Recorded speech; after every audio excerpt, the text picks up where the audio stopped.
Jadi anak-anakku sekalian, yang penting tujuan ini adalah baik dan bagus dalam rangka anak-anak kita tetap sehat, tetap bugar. Jangan lupa rajin-rajin olahraga, terlibat hal-hal yang tidak kita inginkan. Apalagi Bu Kadinkes, kami sudah diundang di sini. Demikian, wassalamualaikum warahmatullahi wabarakatuh. Jadi tahun depan siswa baru kelas 1 baik SD dan SMP akan kami berikan seragam gratis. Hebat.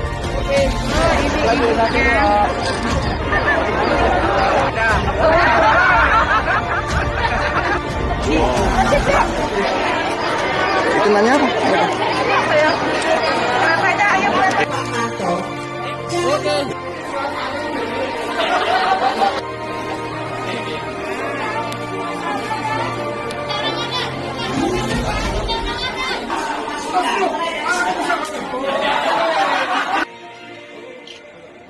Ayo kita vaksinasi campak. Pada hari ini saya menghadiri dalam rangka bulan imunisasi nasional. Tentunya ini adalah awal untuk dilaksanakan vaksinasi campak seluruh sekolah dasar yang ada di Kota Palembang. Mulai dari anak-anak TK sampai ke anak-anak sekolah dasar dari kelas 1 sampai kelas 6.